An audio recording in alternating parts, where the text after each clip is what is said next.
نحمدہ ونصلی علی رسولہ الکریم اما بعد فاعوذ باللہ من الشیطان الرجیم بسم اللہ الرحمن الرحیم رب اشرح لی صدری ویسر لی امری واحلل عقدۃ من لسانی یفقہوا قولی رب زدنی علما اللہم فقہنا فی الدین رب یسر ولا تعسر وتمم بالخیر وبک نستعین۔ سورہ بنی اسرائیل۔ وقضا قاف ضاد یا، اس کا روٹ ہے اور فیصلہ کر دیا ہے۔ قضا قاضی بھی اسی سے ہی ہے، جج، میننگس لکھتی جائے نیچے۔ فیصلہ کرنے والا، جج ہوتا ہے نا فیصلہ کرنے والا۔ اس کے علاوہ ارادہ کرنے اور حکم دینے کے لیے بھی استعمال ہوتا ہے۔ رب کا، آپ کے رب نے، اور فیصلہ کر دیا ہے آپ کے رب نے۔ اس طرح کی جب کوئی آیت آتی ہے نا تو ایمان والے گھبرا جاتے ہیں، خوف طاری ہو جاتا ہے۔ اللہ کا فیصلہ آ گیا ہے۔ کس چیز کے بارے میں فیصلہ آ گیا ہے؟ اللہ نے فیصلہ کر دیا، اور اللہ کا فیصلہ تو بے شک اٹل ہوتا ہے نا، پھر کچھ نہیں ہو سکتا۔ تو بس ایسی بات کہ جہاں پر آ جائے اللہ نے فیصلہ کر دیا، ایک دم اٹینشن، خوف طاری، خوشو خوشو کے ساتھ فوکس کریں۔ وَقَضَى رَبُّكَ، اور فیصلہ کر دیا ہے آپ کے رب نے، اللہ کے نہ تعبدوا، تم عبادت کرو۔ تعبدو، اس میں کیا کیا چیزیں آ جاتی ہیں؟ اللہ کی عبادات، اللہ کی اطاعت، اللہ کے فرمان کے مطابق زندگی کو گزارنا، اللہ کی راہ میں دینا، سجدہ، دعا وغیرہ۔ اللہ مگر، ایہو، صرف اسی کی۔ یہ جو ہے نا ایہو، اس کو ہائی لائٹ کریں۔ لوگوں نے اس کو لگتا ہے اسکپ کر دیا ہے اپنی زندگیوں سے، اپنی کتابوں سے، جبکہ جب ہم نماز پڑھتے ہیں ایاک نعبد و ایاک نستعین پڑھتے ہیں نا، ہر نماز میں پڑھتے ہیں، اس کے بغیر ہماری نماز ہو ہی نہیں سکتی۔ پھر بھی لوگ کیا کہتے ہیں؟ اللہ کے ساتھ دوسروں کو بھی پکارا جائے۔ یہ کون لوگ ہیں؟ یہ کیسا دین بیان کرتے ہیں کہ ایک اللہ کو پکارو؟ عجیب لوگ ہیں، یعنی خود عجیب ہیں، خود عجیب بات کہتے ہیں، انہیں یہ قرآن نظر نہیں آتا؟ ایہو، اللہ خاص عبادت کی طرف بلا رہا ہے اپنی، کہ خاص اکیلا مجھ کو ہی پکارو، میری ہی عبادت کرو۔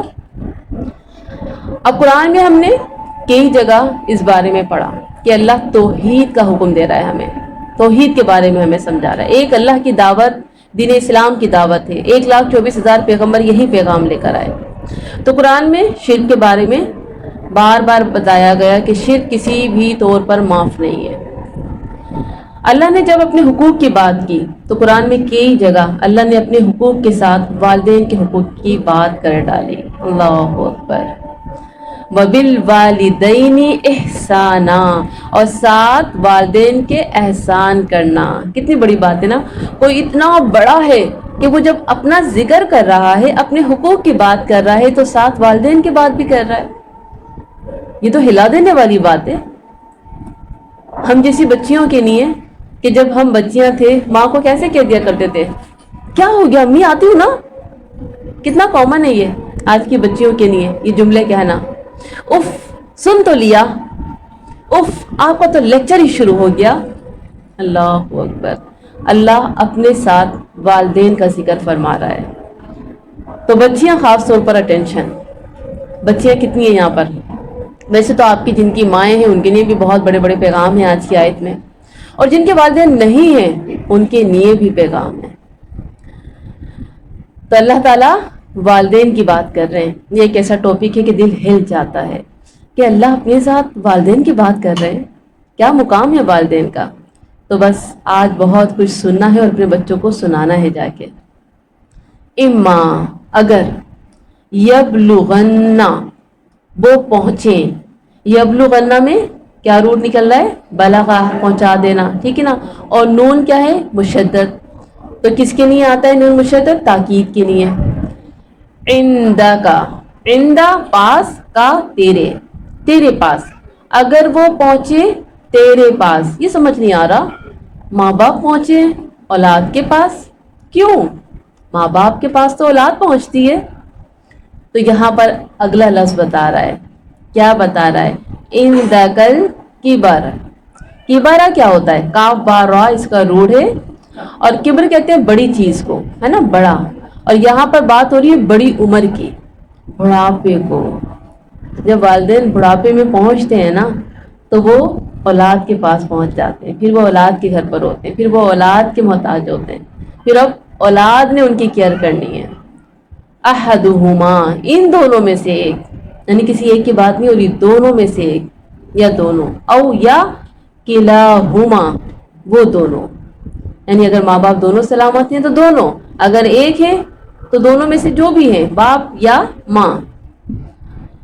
تسنیہ کا صیغہ ہے دونوں جگہ، احدہما اور کلاہما. فلا تو نہ، تقل تم کہنا، لہما ان دونوں کے لیے، کن کے لیے؟ ہما کون ہے؟ ماں باپ. افن اف، اللہ اکبر. یہ اف کیا ہے؟ اف کے بارے میں سائڈ میں ڈیفینیشن لکھیں تھوڑی. اف ہمارے نزدیک تو اف بس چھوٹی سی بات ہے، کیا ہوا اف ہی تو کہا تھا، اس سے کیا ہوتا ہے؟ یہ اف ہوتا کیا ہے اس کے بارے میں لکھیں اف کراہت، ناپسندیدہ، اس کی میننگز میں آتا ہے. حکارت، قلت، نفرت. استغفر اللہ. دو حرفی کلمہ ہیں یہ اف، صرف دو حرف اس میں. اف اور تف، کہتے ہیں نا تف ہے تمہیں، تو اف اور تف ایک ہی چیز ہے. اس کی مزید جو میننگز ہیں وہ یہ ہے کہ ناخنوں کا جو میل ہوتا ہے اسے کتنی کراہت ہوتی ہے، اس کی میننگز میں آتا ہے. انگلیوں کے میل کی میننگز میں آتا ہے. یا وہ ناخن جو آگے بڑھ جاتے ہیں ان کو تراش کے پھینک دیا جاتا ہے، غیر ضروری ہوتے ہیں نا.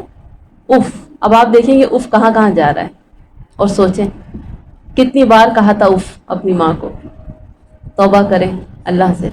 یعنی ناپسندیدہ چیزوں کے لیے، لفظ چھوٹا ہے لیکن بہت کچھ چھپا ہوا ہے اس میں. اف، حکارت، نفرت، کسی گندگی کو کھرچنا. اف، ولا اور نہ، تنہرہما دوبارہ تسنیہ کا صیغہ، تم جھڑکنا ان دونوں کو. نون ہا را اس کا روٹ ہے. نہر کہتے ہیں سخت ڈانٹ، نفرت کا اظہار نہ کرو، مطلب ان کو ڈانٹو نہ. یعنی اف کہنا ہی پہلے منع کر دیا، جہاں اف ہے وہاں جھڑکنا تو بہت دور کی بات ہے، آپ جھڑک سکتے ہی نہیں. وقل اور کہنا، لہما ان دونوں کو، قولاً بات، کریما عزت والی، عمدہ. اللہ اکبر. یہ جو آخری ہے نا قولاً کریما، اس کو ذرا ہائی لائٹ کریں، کوشش کروں گی کہ کچھ بھول نہ جاؤں. قولاً کریما بہت اہم بات ہے. اس پر 23 پہ پہلے بات کرتے ہیں. ٹاپک لکھ لیجیے، اللہ تعالیٰ کے بعد والدین کا حق ہے. اس آیت میں اللہ تبارک و تعالیٰ نے اپنی عبادت کے بعد دوسرے نمبر پر والدین کے ساتھ حسن سلوک کا حکم دیا ہے. یعنی پہلا حق تو اللہ کا ہی ہے، لیکن والدین کی عزت اور تکریم دیکھیں کہ اللہ نے اپنے بعد حق کس کا دیا؟ والدین کا، جس سے والدین کی اطاعت، ان کی خدمت اور ان کے ادب و احترام کی اہمیت واضح ہوتی ہے کہ کیا مقام ہے والدین کا. گویا ربوبیت الہی کے تقاضوں کے ساتھ والدین کے تقاضوں کی ادائیگی ضروری ہے. اب اماں سوچ رہی ہوں گی ہائے آج تو میں کھینچ کھینچ کے اپنی بیٹیوں کو لے آتی، بلکہ بیٹوں کو بھی بولتی خاموشی سے سن لو بیٹھ کے. دنیا کے تمام رشتوں سے بڑھ کر والدین کا رشتہ ہے، چاہے دوسرے رشتے یا دوسرے لوگ آپ کو کتنا ہی فائدہ کیوں نہ دیں، مطلب ماں باپ سے زیادہ ہی کیوں نہ خیال رکھیں، لیکن حق ماں باپ کا زیادہ ہے. آپ کی جان، آپ کی مال، آپ کی زندگی، آپ کا وقت، ہر چیز پر حق والدین کا ہے. سارے رشتے بعد میں، ان کے حقوق بعد میں، پہلے والدین. قرآن پاک میں بہت سے مقامات پر اللہ نے اپنی عبادات کے ساتھ والدین کی اطاعت کا حکم دیا ہے، سوائے اس اطاعت کے جو اللہ کے خلاف ہو. یعنی اگر مشرک والدین ہیں تو آپ بات نہیں سن سکتے ان کی، لیکن مشرک والدین کی بھی عزت لازم ہے. اور والدین کا لفظ اور اس کے آگے احسانہ کا لفظ ہے، والدین کے ساتھ احسان کا لفظ آیا ہے نا. اور احسان کے بارے میں ہم نے آپ کو کیا بتایا تھا؟ بڑھا کے، زیادہ سے زیادہ. احسان کا مطلب ہوتا ہے تو احسان کا لفظ استعمال ہوا ہے، تو کیا کرنا ہے؟ بڑھ کر ان کی اطاعت کرنی ہے. وہ کسی مدد کے لیے پکارے، جب مدد نہیں بلکہ بغیر بلائے ان کے سامنے حاضر رہنا ہے. اور نہ صرف یہ کہ بلکہ اللہ رب العالمین نے قوموں سے یہ وعدے لیے. یعنی آپ دیکھیں کتنی بڑی بات ہے کہ اللہ تعالیٰ وعدہ لیتا ہے کہ ایک اللہ کی عبادت کرو، اور ساتھ ہی اللہ تعالیٰ وعدہ لیتا ہے والدین کی اطاعت کرو. کتنا بڑا احساس ہے والدین کا.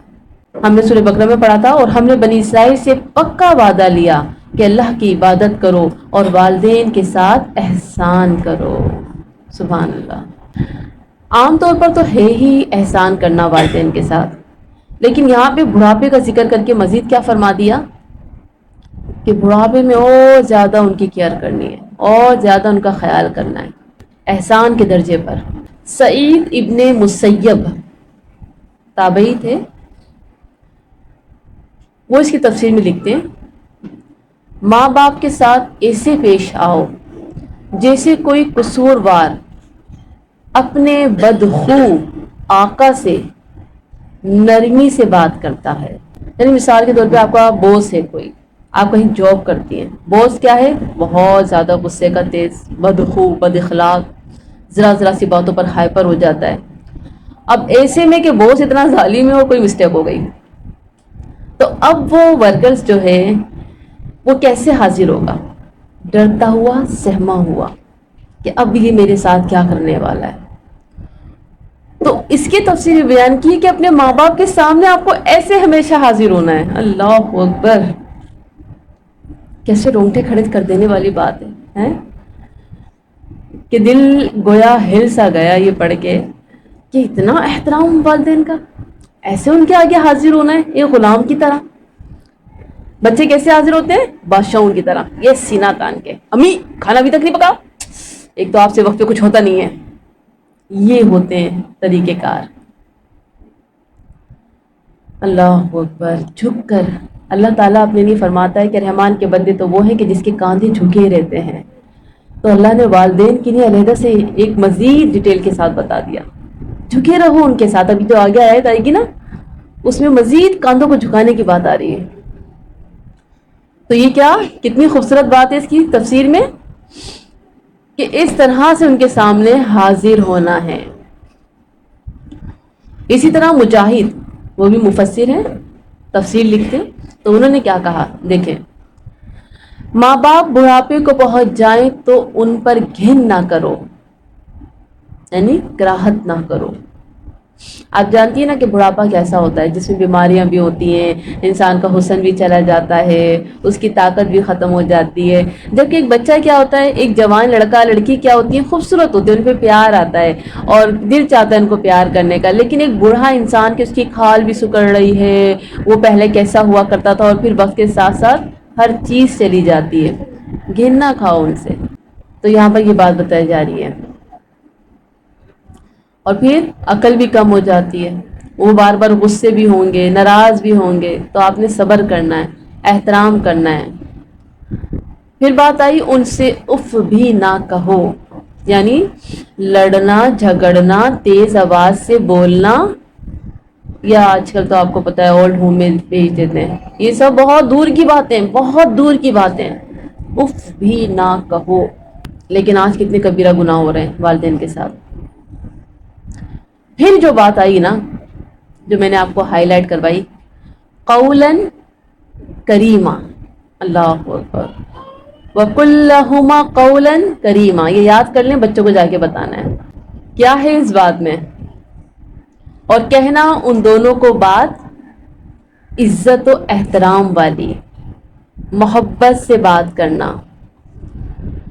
جس طرح تمہاری زندگی کے سارے کام ہوتے ہیں، ساری ذمہ داریاں ہوتی ہیں، ان میں ایک ذمہ داری کو لکھ لو کہ تمہارا ایک کام کیا ہے، والدین کے پاس بیٹھنا، ان سے بہت عزت و احترام سے، قولاً کریما،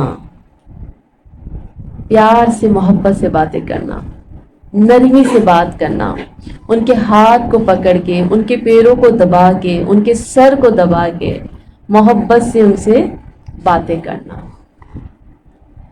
اللہ اکبر.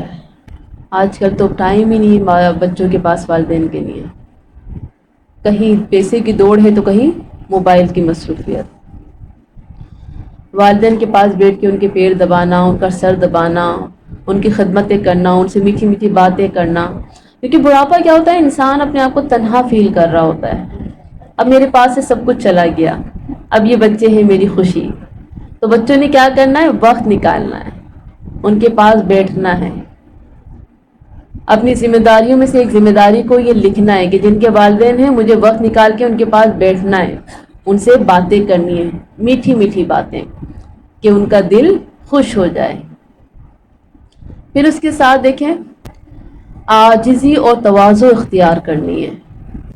آپ ابھی بہت طاقتور ہیں، آپ ابھی سب کچھ کر سکتی ہیں، لیکن ان کے سامنے ایسے عاجزی سے بیٹھیں کہ امی ابھی بھی مجھے آپ کی ضرورت ہے، امی ابھی بھی آپ میرے لیے بہت اہم ہیں، امی اگر آپ نہیں تو میں جی نہیں سکتا، جی نہیں سکتی، امی آپ کے چہرے کو دیکھتا ہوں تو تھکن اترتی ہے، امی آپ سے بات کرتا ہوں تو دل کو خوشی ہوتی ہے.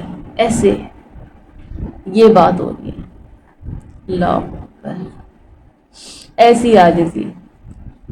کیونکہ والدین کیا سمجھتے ہیں کہ اللہ جی شادیاں کر دیں، ان کے بچے ہو گئے، اب شاید مجھے جانا چاہیے، میرا کام ہو گیا.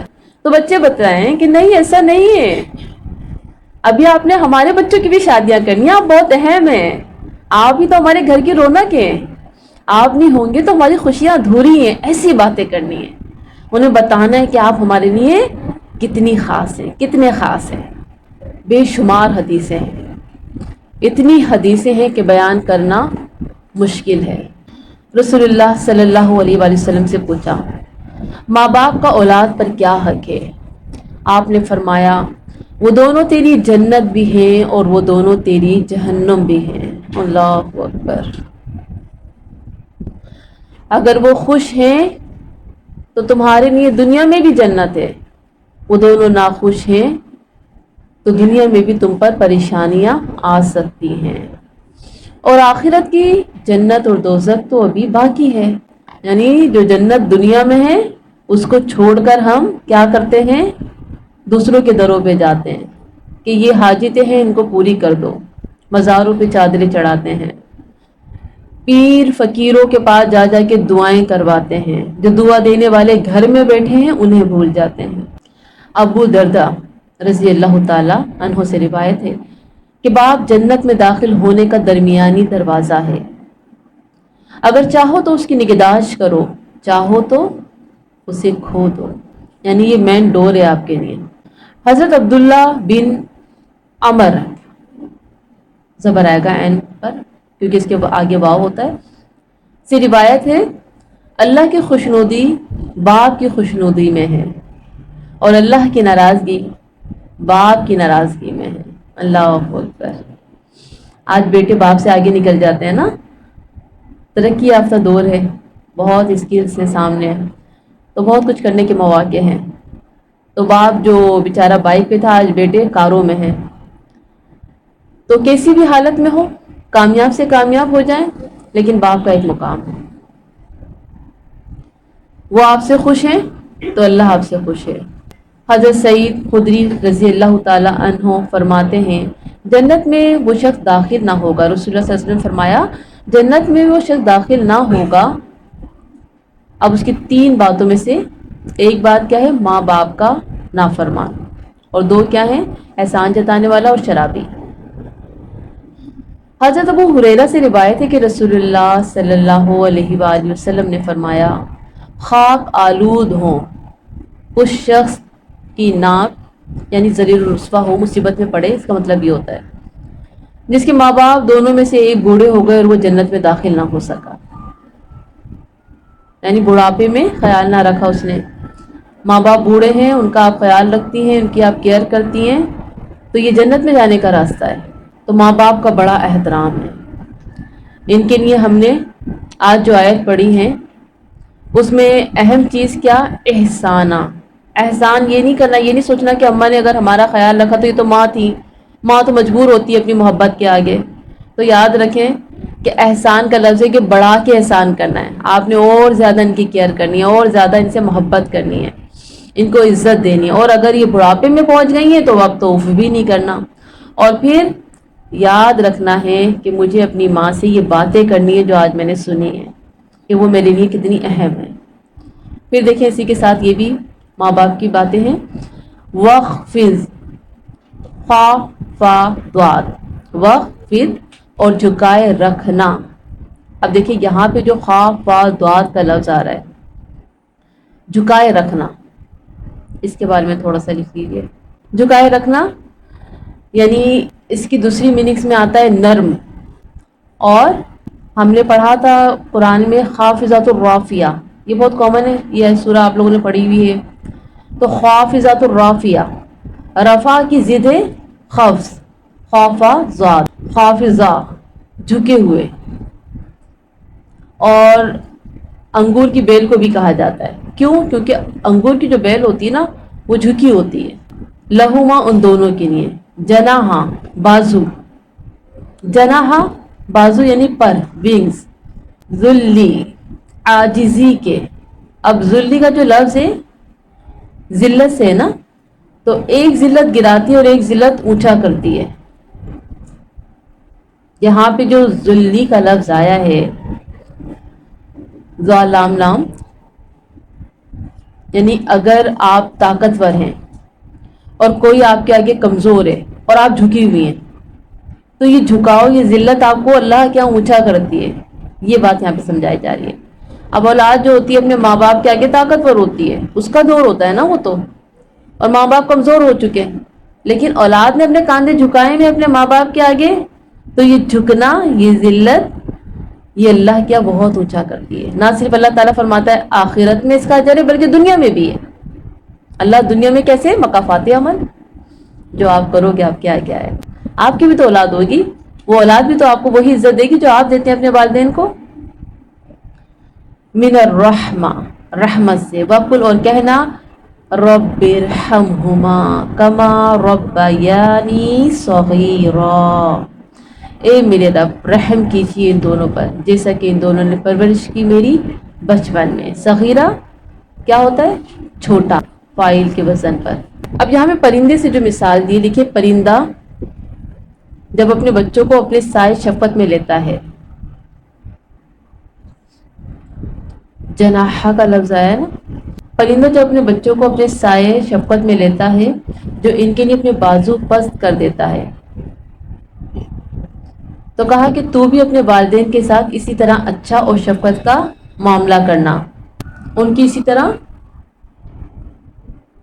عزت احترام کرنا، ذمہ داریوں کو پورا کرنا جیسے انہوں نے کل تیری ذمہ داریاں پوری کی تھی، یعنی اپنے بازو کو پست کر کے رکھنا، تواضع اور عاجزی کے ساتھ۔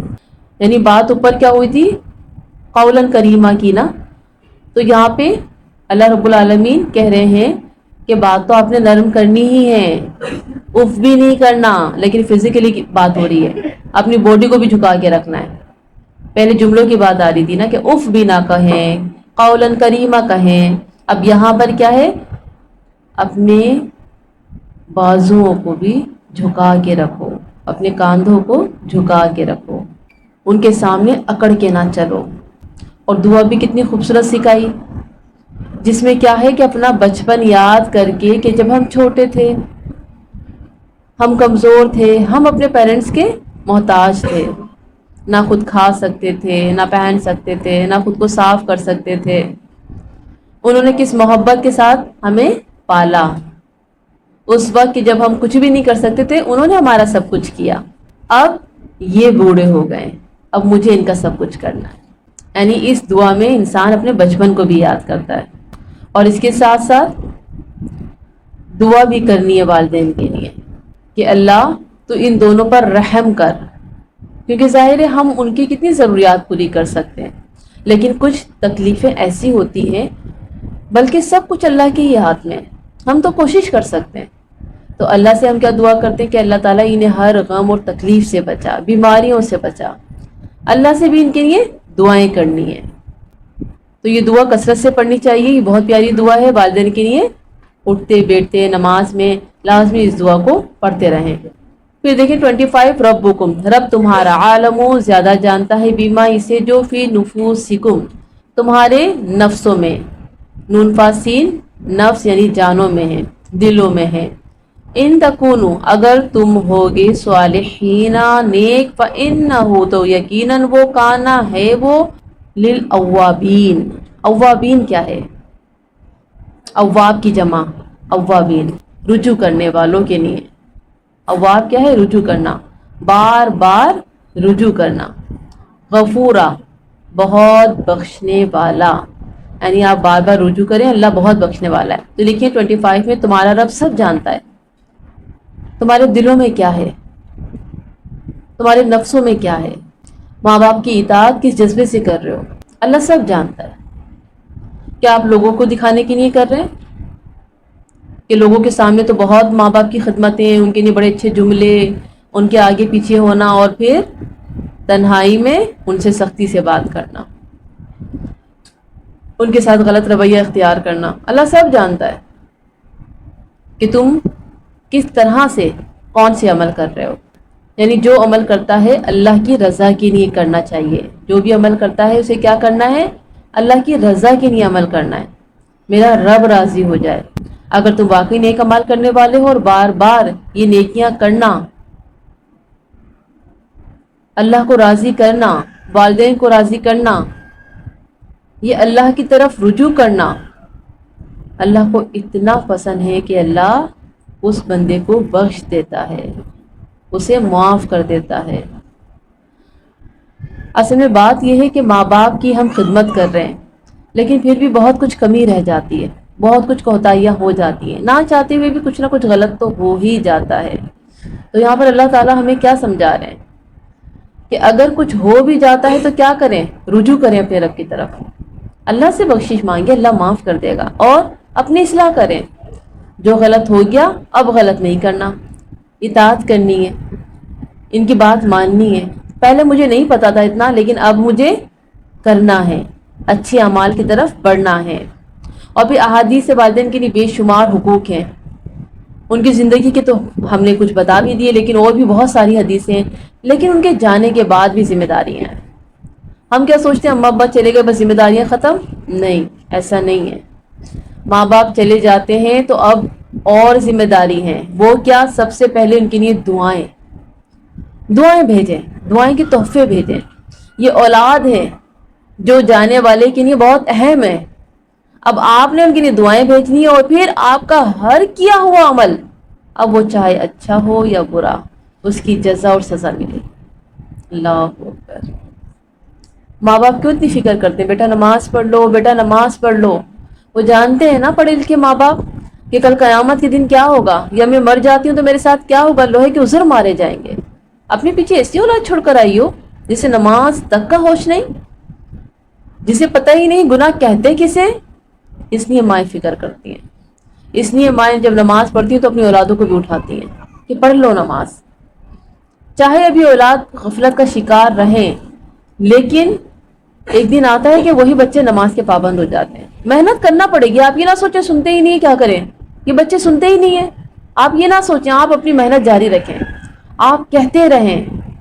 پانی پڑتا رہتا ہے نا، ایک قطرہ قطرہ قطرہ، تو سوراخ میں بھی پتھر میں بھی سوراخ پڑ جاتا ہے، یہ تو آپ نے دیکھا ہی ہوگا۔ ایک قطرے قطرے سے اور ایک پتھر اور ایک قطرے میں کتنا فرق ہوتا ہے، کہتی رہیں، اس کے دل پر اثر کرے گا، اسے اللہ ضرور ہدایت دے گا، وہ ضرور نمازی بن جائے گا۔ اور نماز کیا ہے؟ بس نماز کے پابند بن گیا وہ اللہ کا ہو گیا۔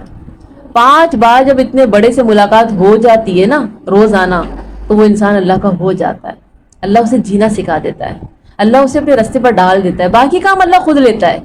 نماز کا پابند بنانا ہے بچوں کو، ان پر بہت محنت کرنی ہے۔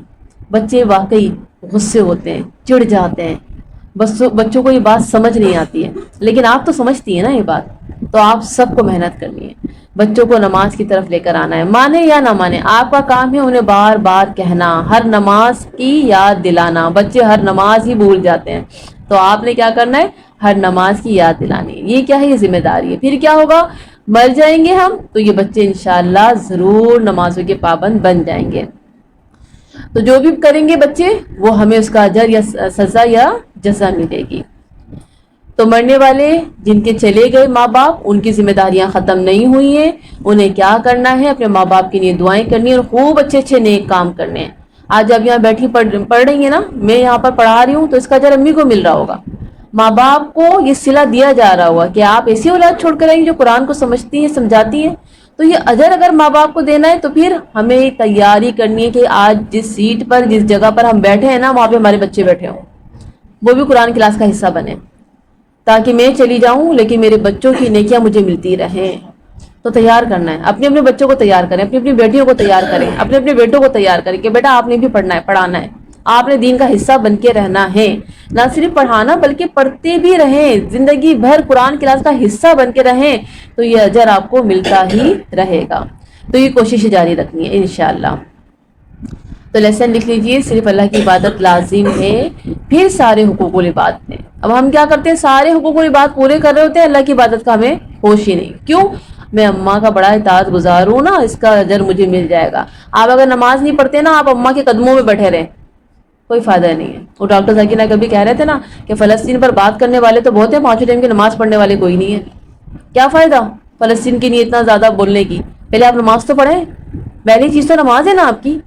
نماز آپ پڑھتے نہیں ہو، بڑی بڑی باتیں کرتے ہو کہ ہم بڑے دیندار، تو نماز بہت اہم ہے۔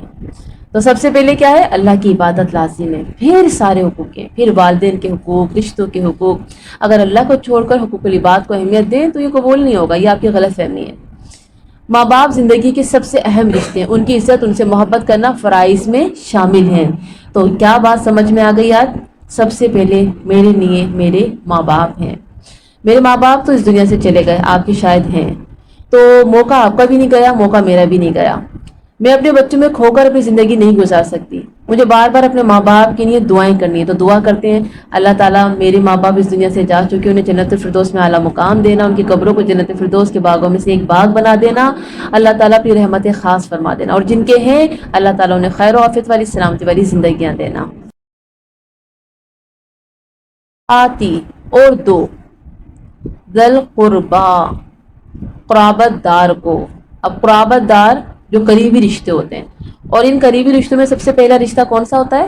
ماں باپ کا۔ یہاں پہ بھی سب سے پہلے ماں باپ کا ہے، سب سے پہلے ماں باپ ہیں، بہن بھائی بیوی بچے سب بعد میں، سب سے پہلے آپ کے ماں باپ ہیں۔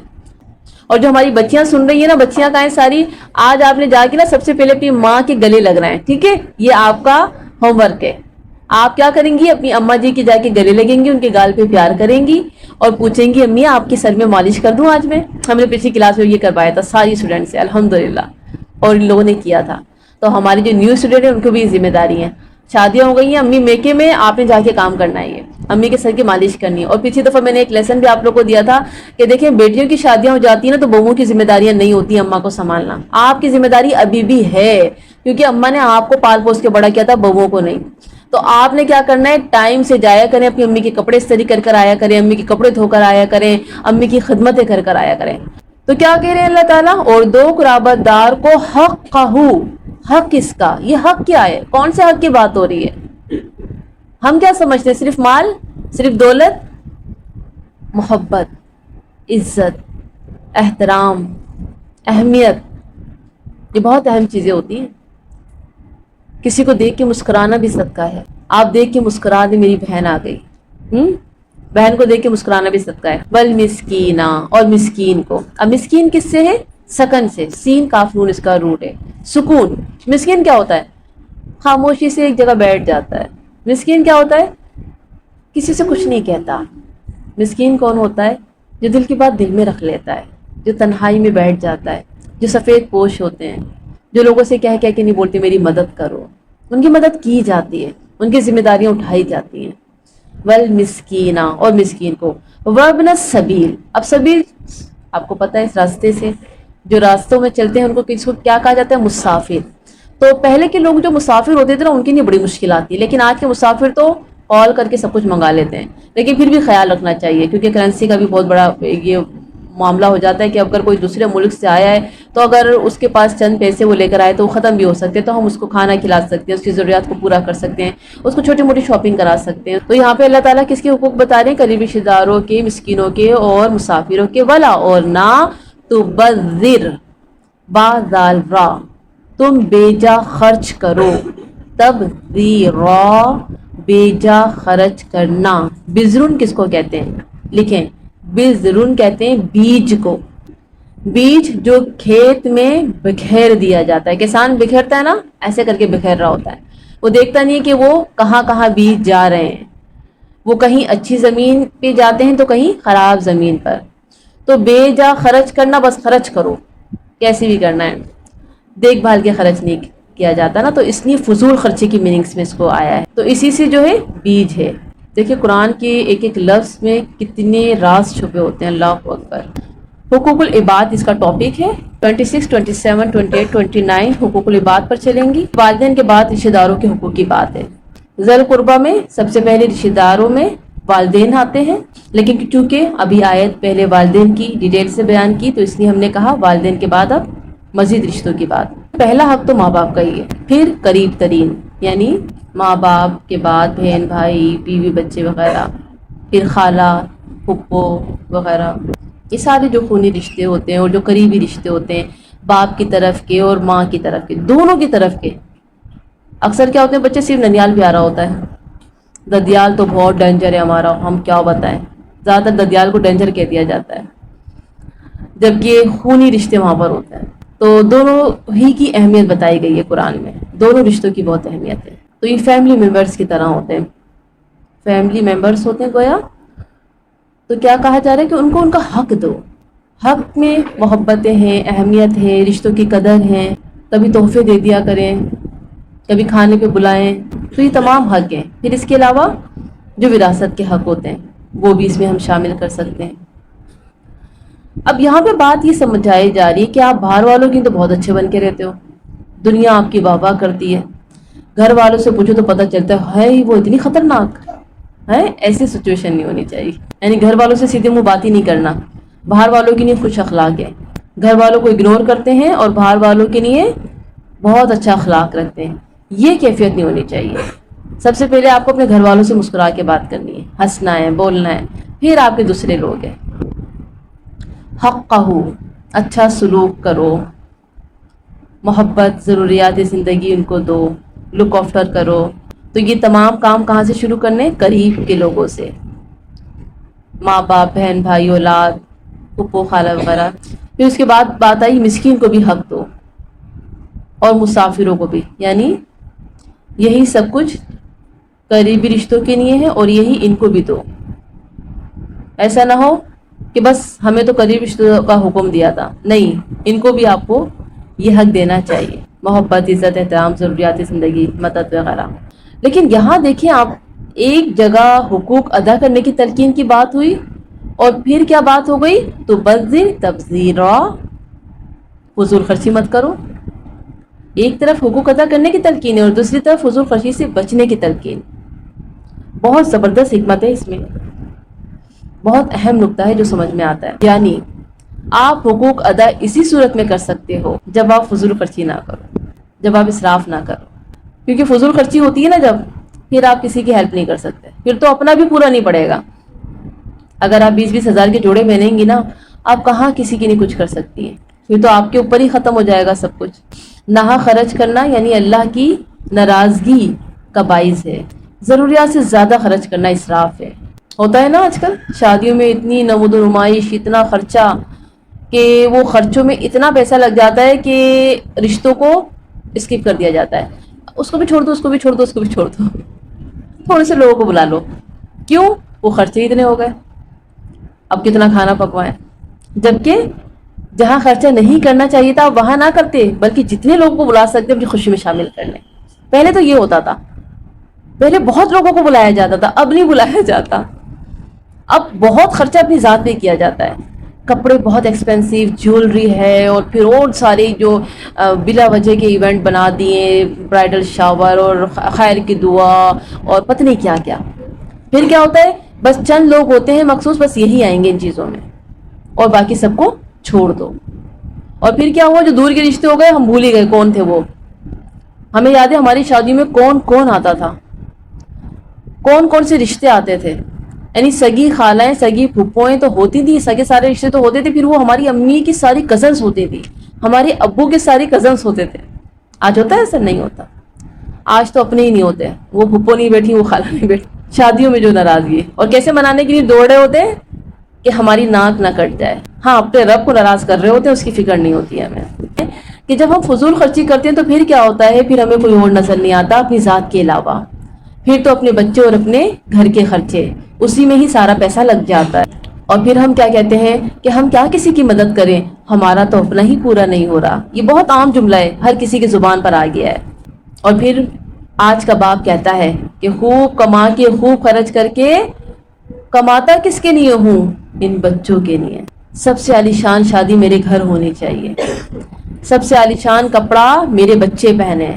اور یہ کیا ہے؟ یہی ریاکاری ہے. اصل میں سارا مسئلہ جو ہے نا ریاکاری. دیکھیں چھوٹا سا بچہ، میرے یہاں آپ کے یہاں بچہ پیدا ہوتا ہے، ہم چھوٹی سی بچی کی فراک لے کر آتے ہیں 2000-3000 کی. اس بچے کو پتا ہے کہ اس نے اتنی مہنگی فراک پہنی ہے، جبکہ وہ بچی بڑھتی بھی وہ بعد میں ایسی رہ جائے گی. وہ فراک اماں کو پتا ہوتا ہے نا، اماں نے دکھانا ہوتا ہے نا. میں نے اپنے بچوں کو 2000 کا شوز پہنایا، وہ اتنے سے پیروں میں 2000 کے شوز بچی پہنی ہوئی ہوتی ہے، وہ ایک گر بھی جاتا ہے، ہائی 2000 کا لیتی گر گیا. ایسا ہی ہوتا ہے نا. اصل میں بچوں سے محبت نہیں، دکھاوے کا عنصر ہے کہ لوگوں میں واہ واہ ہو جائے. وہ اس کا باپ اسے بڑا قیمتی کپڑا پہناتا ہے، پھر کیا ہوگا؟ میرے بچوں کی ایک خاندان میں عزت ہوگی، یہ بہت مہنگی چیزیں پہنتی ہیں، مہنگی چیزیں استعمال کرتی ہیں. ان المبذرین، بے شک فضول خرچ لوگ، کانو ہے وہ اخوان الشیاطین، استغفر اللہ، بھائی شیطان کے. بھائی کیوں کہہ دیا یہاں پر؟ بھائی بھائی کے طریقے پر ہوتا ہے نا، اور کل وہی بھائی اس بھائی کے ساتھ ہوگا. وَكَانَ الشَّيْطَانُ، اور ہے شیطان لِرَبِّهِ کفورا، اپنے رب کا بہت ناشکرا. کفورا کس سے؟ ہاں کفر سے، یعنی کہ انکار کرنے والا، ناشکر انسان، بےحد ناشکرا. اب یہاں پہ دیکھیں شیطان کی بارے میں جو بتائی ہی گئی ہے، اس کی صفت جو بتائی گئی ہے، اس کی ڈیفینیشن جو بتائی گئی ہے، وہ کیا ہے؟ کفورا. اس کو ہائی لائٹ کر لیں. شیطان کو کیا ڈسکرائب کیا گیا ہے؟ کفورا.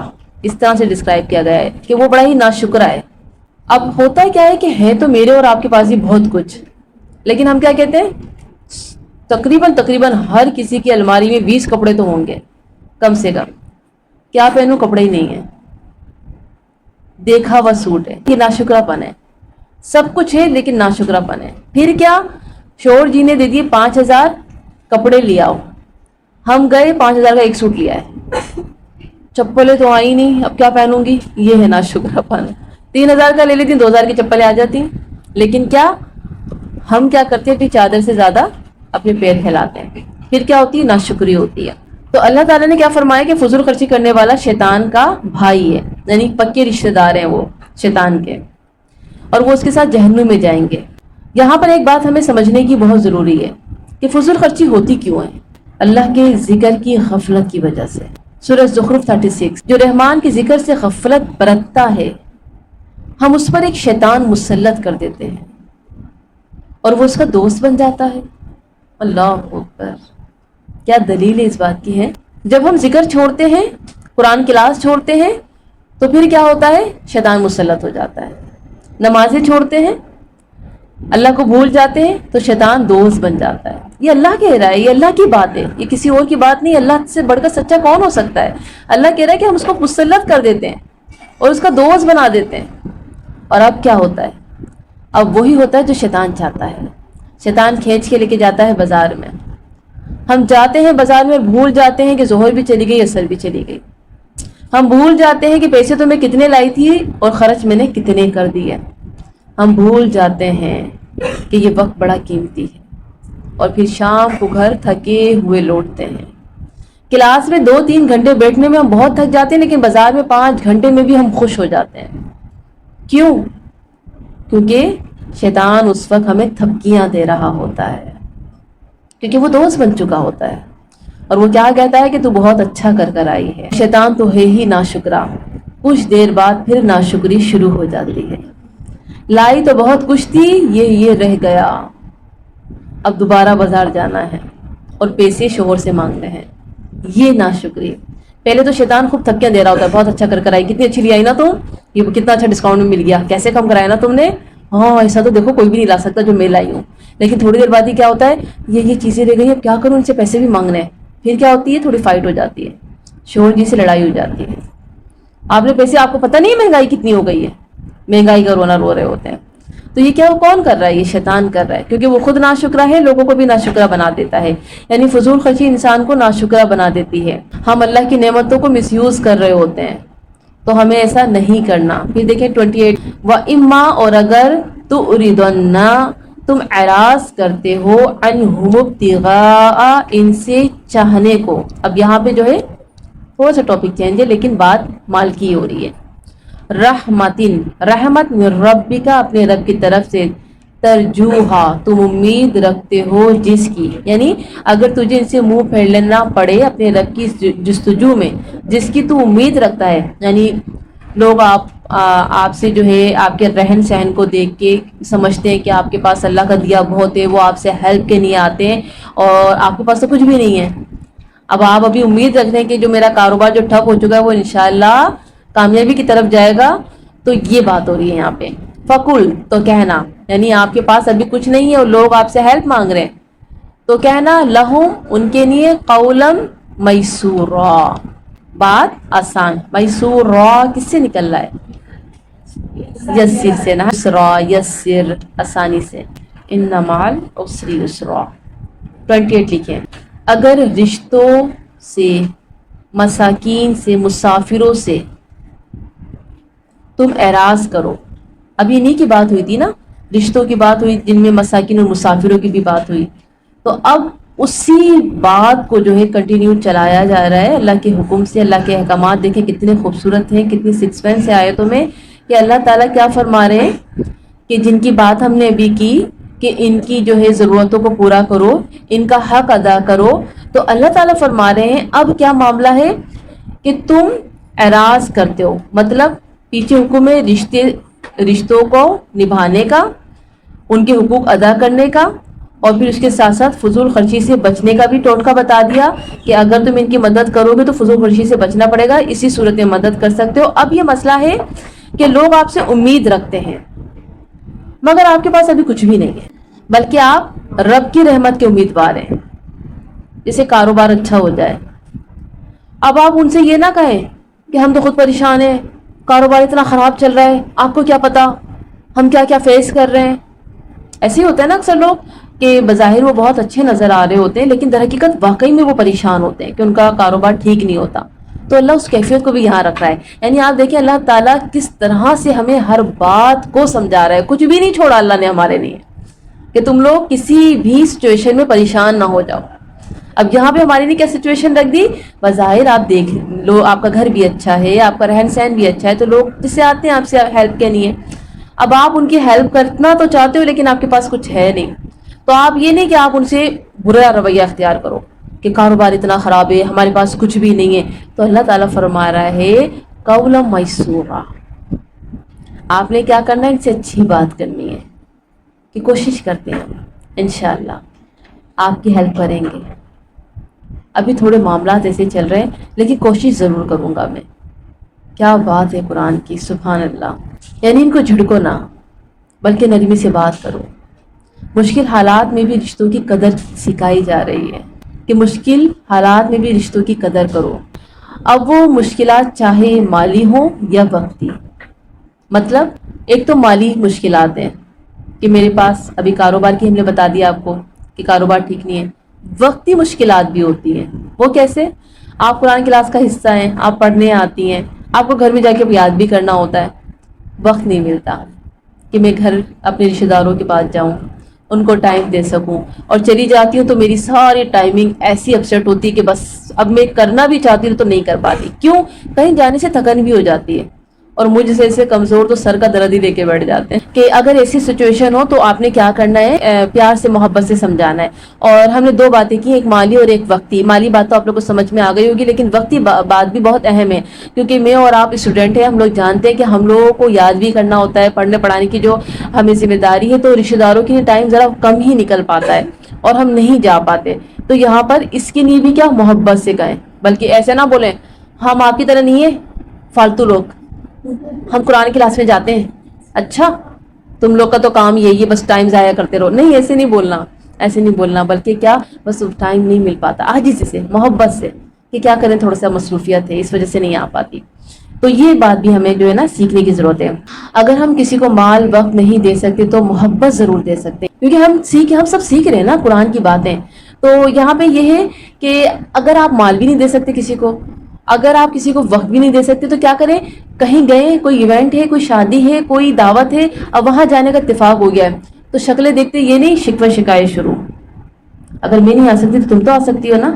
ایسے نہیں، کیا محبت سے پیار سے ملے، محبت سے دیکھیں، انہیں مسکرائیں، گلے لگا لیں. ملنا نہیں ہوتا نا، بس وقت نہیں کیسے گزر جاتا ہے ایسے، کوئی شکوہ شکایت نہیں، کیونکہ وقت بہت کم ہے. محبت سے ملے، محبت سے حق ادا کریں، اللہ تعالیٰ آپ سے ضرور راضی رہے گا. تو یہ سیکھنے کا بہت اہم نقطہ تھا جس کو آپ لوگ جو ہے ہائی لائٹ کر کے لکھیے گا اور اس کو یاد رکھیے گا کہ انشاءاللہ ہمیں اپنے رشتوں کے ساتھ یہ کرنا ہے اور ان سے محبت سے ملنا ہے. جب کبھی مل جائیں شکوہ شکایت نہیں کرنی اور کوئی الٹی سیدھی بات نہیں کرنی، بلکہ پیار سے محبت سے سلام کرنا ہے، گلے لگانا ہے اور اچھی اچھی باتیں کرنی ہے، کیونکہ وقت بہت کم ہے. اور نہ تجعل، تم رکھو، یدا کا ہاتھ اپنا، ید تو آپ کو پتہ ہی ہے ہاتھ کو کہتے ہیں، مغلولتن، غین لام، لام اس کا روٹ ہے غل سے، یعنی کہ باندھنا، جکڑنا، کہ نہ بخل کرو، مطلب بندھا ہوا جو بات آ رہی ہے نا غل سے، الا عنقک، طرف اپنی گردن کے، ولا اور نہ تبسطھا، تم پھیلا دو اسے، کل البسطی، پورا پھیلا دینا، فتقعد، پس تم بیٹھ جاؤ گے، قعد بن بیٹھنا، ملومن، لام واو میم اس کا روٹ ہے ملامت زدہ، لوم ملامت کو کہتے ہیں، محصورہ، یہ کس سے؟ حسرت زدہ ہو کر، حاسین را، ایسی حسرت نگاہ کے تھک جانے کو کہتے ہیں. حسرت کون سی؟ نگاہ کا تھک جانا. محصور یعنی پشیمان، حسرت زدہ. 29. اب دیکھیں یہاں پہ کیا بات ہمیں سکھائی جا رہی ہے، کس طرح سے دیکھیں کہ خوبصورت آیتیں، خوبصورت انداز اور خوبصورت پیغام. مالی معاملات میں نہ تو بخل کرو کہ جہاں خرچ کرنا ہے وہاں بھی نہ کرو، اور نہ ہی اتنی فضول خرچی کرو کہ محتاج ہی ہو جاؤ. یعنی آیت کو دیکھیں آپ، اللہ تعالیٰ نے کس طرح سے ہر بات کو کھول کھول کے بیان کیا ہے. فضول خرچی کو لوگ لے کے بیٹھ جائیں، ہاں بھائی اللہ تعالیٰ نے منع کیا فضول خرچی نہیں کرنی، چلو بھی ہاتھ باندھ کے بیٹھ گئے. اللہ تعالیٰ نے مزید ڈیفائن کر دیا، کیا؟ اب ایسا بھی نہ کرنا کہ ہاتھوں کو ایک دم ہی روک کے بیٹھ جاؤ، بخل نہ کرو. اب اللہ تعالیٰ میانہ روی کی طرف آ رہے ہیں، میانہ روی اختیار کرو، ان دو کے درمیان کا رستہ اپناؤ. یعنی دونوں چیزوں سے جب روکا ہے تو مطلب کیا ہے؟ میانہ روی، یہ بات بتائی جا رہی ہے. کاموں میں سب سے بہترین کام اعتدال والا ہے. حدیث ہے ابن مسعود سے روایت ہے، جس نے درمیانی راہ اختیار کی وہ کبھی بھی فقیر نہیں ہوگا. کنجوسی اور فضول خرچی کے درمیان سخاوت کی راہ اختیار کرو، اپنے اوپر بھی خرچ کرو اور دوسروں پر بھی خرچ کرو. تو اللہ تعالیٰ نے کیا فرمایا؟ اگر ایسا نہیں کرو گے تو لوگ کیا کریں گے؟ تمہیں ملامت کریں گے.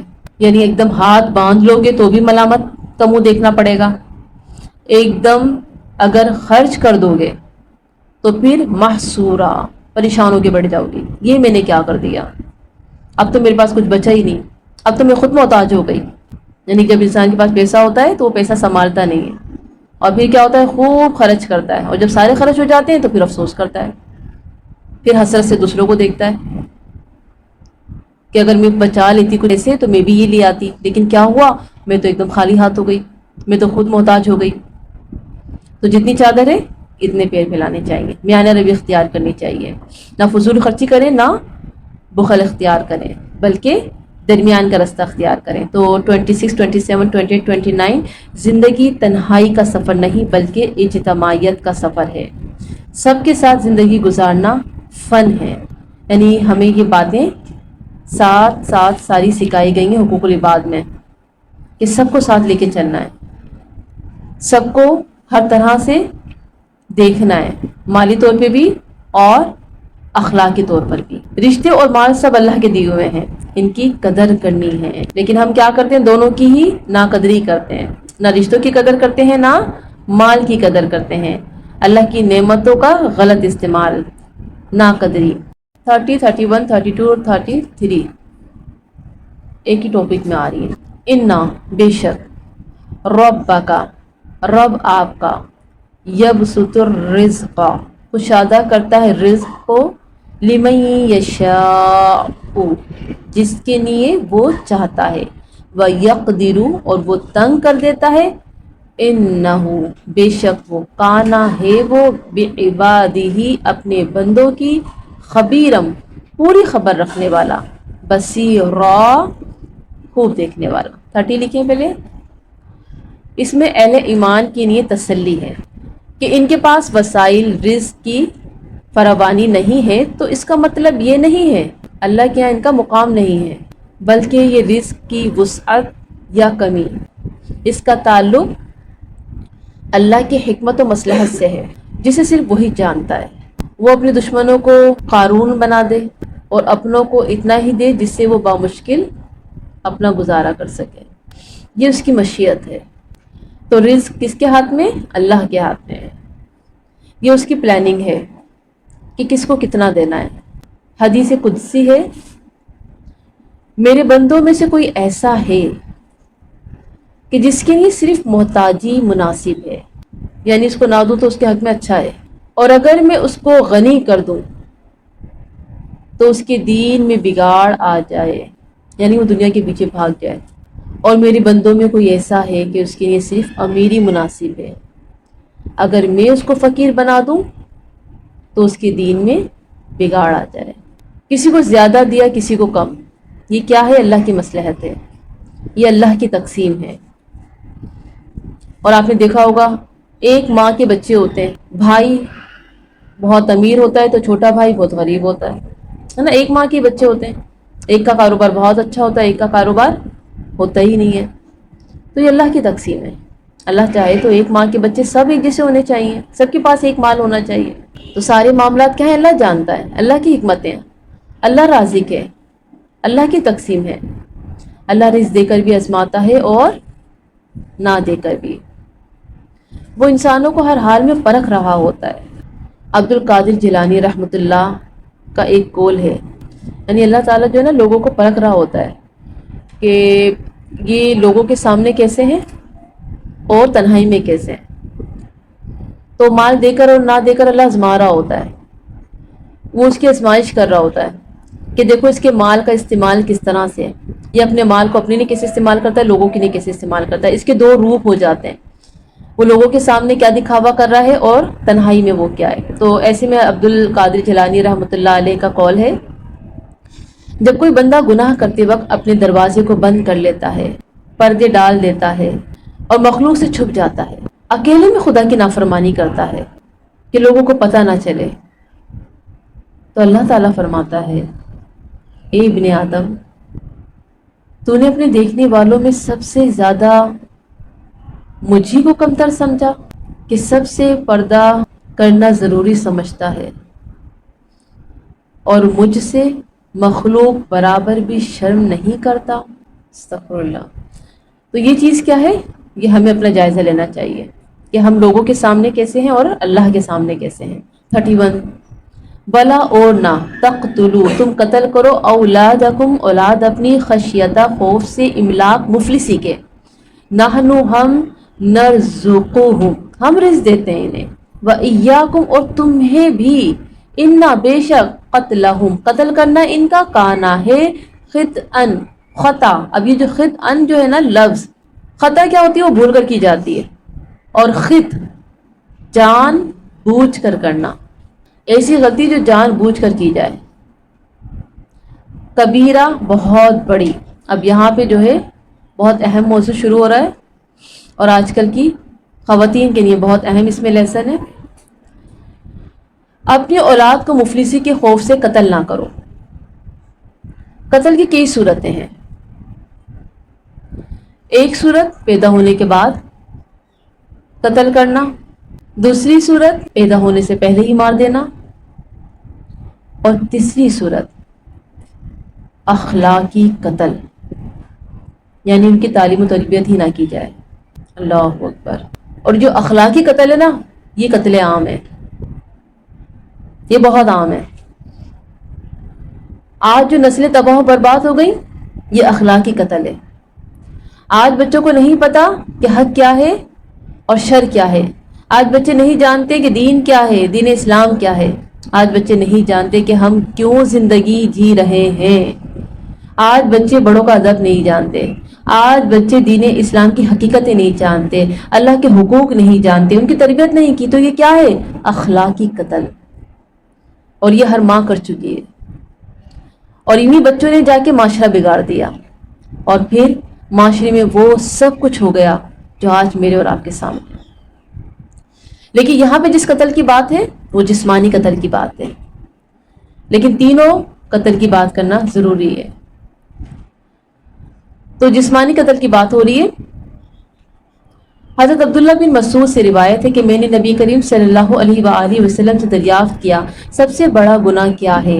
آپ صلی اللہ علیہ وسلم نے فرمایا شرک. فرمایا اس کے بعد؟ فرمایا اپنی اولاد کا قتل کرنا، اس اندیشے سے کہ ان کو کھلاؤ گے، کہ وہ تمہارے کھانے میں شریک ہو جائیں گے، کہاں سے خرچہ اٹھاؤ گے؟ کہا کہ اس کے بعد فرمایا ہمسائے کی بیوی سے زنا کرنا. تو شرک کے بعد کبیرہ گناہ کیا ہے؟ اولاد کو قتل کرنا.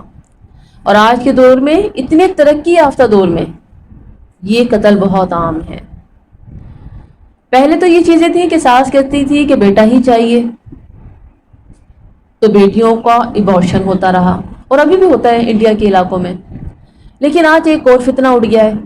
بچیاں کہتی ہیں میں بچے نہیں پال سکتی، ابھی تو میں خود بچی ہوں، ابھی تو مجھے زندگی کو انجوائے کرنا ہے. اور اگر وہ پیگننٹ ہو بھی جاتی ہے تو وہ ضد میں آ کے ایبارشن کروا لیتی ہے. وہ اس ذمہ داری کو ایکسیپٹ ہی نہیں کرتی، کہتی نہیں میں نہیں کر سکتی. یا بچے اگر ہوتے بھی ہیں تو بس بچے دو ہی اچھے، اور زیادہ نہیں سنبھال سکتی، کیسے سنبھالوں گی؟ یا باپ بھی آج کے دور میں یہ کہتا ہے کہ میں اتنا خرچہ نہیں اٹھا سکتا. اللہ اکبر. یہ کامن قتل ہے جو ہمارے سامنے، ہمارے ارد گرد ہو رہے ہیں. اور اللہ اس کو کہہ رہا ہے کہ شرک کے بعد یہ کبیرہ گناہ ہے. یہ بچوں کا قتل عام ختم کرنا ہوگا. تو اللہ کیا فرما رہا ہے کہ ہم اس کے رازق ہیں.